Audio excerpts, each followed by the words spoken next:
desperate enough to try to find true love. She is desperate enough to use Christian Mingle, though she is not particularly religious. This is Lacey Chabert, 2014 Christian Mingle.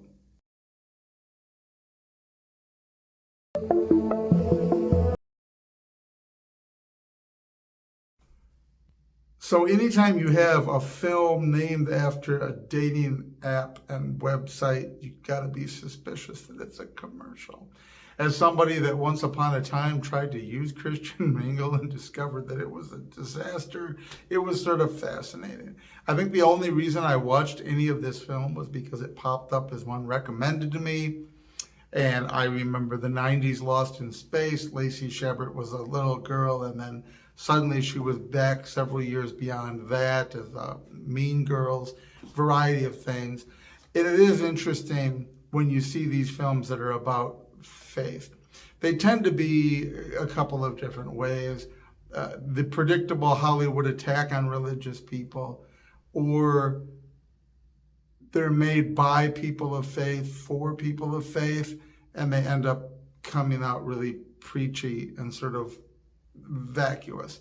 I'm really not sure what happened with this film, whether these people were people of faith making a movie for people of faith. It was not like Saved or any of these other films that are a direct attack on all things religious, but it was rather a feel-good film about finding faith while she's on the road to finding love, and it's just not. A lot of times, Christian-based movies fail for the same reason that woke communist movies fail. If your ideology is all-encompassing, your characters don't come across as human, or they come across as all being such a specific type of human that it's only connected to people that already agree with. It's hard to define. That all art conveys ideology in some sense. There's always a point, there's always a worldview, there's always something you are trying to convey. But when it's done really quality, it captures humanity enough that sometimes it doesn't draw everybody to the same conclusion. The message is not obvious. The people that wrote The Matrix made something, the original one, that I thought was brilliant, and yet where they are in life is nowhere I would be headed. What people thought about films they made, like Starship Troopers, meant to be a critique that inspired me.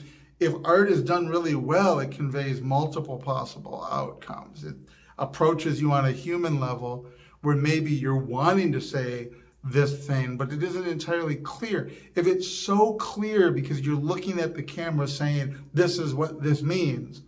If you do the CW Supergirl thing with Ally McBeal pointing at the screen, screaming about Donald Trump, there's no nuance there. There's no art there. You're just screaming about something contemporary. This is why the woke thing never works, but it is also very often why the Christian film does not work.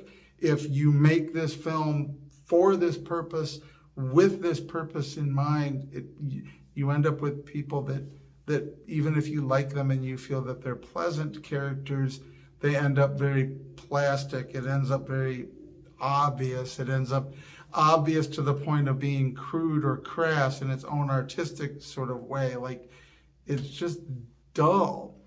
Contrarily, growing up like with comic books, Daredevil, when I was not a religious person, I didn't grow up church, but Daredevil, the superhero, was deeply religious, and it was like this huge part of his character, and it manages to play into this story with all of these nuances that could appeal to me then and could appeal to me now and could appeal to anybody.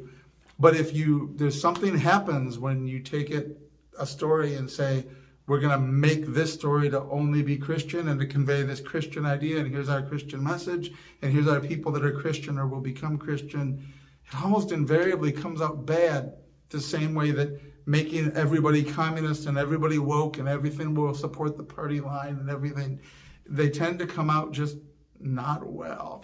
And so people with the best of intentions of wanting to convey a specific message they want to convey they can end up doing it so poorly that it is painful or unwatchable. And I have to say, Christian Mingle ended up being painful and unwatchable. And I can't say anybody did a bad job of acting. Lacey Chabert is always pleasant on screen. She wasn't quite as funny as she was in Mean Girls and other places, but it's just, the movie just struggles.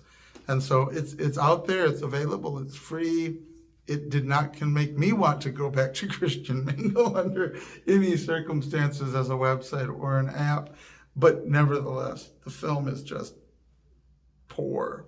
It just does not deliver well. Let me know what you think. Check it out. I found it for free on Tubi, and I will see you next time.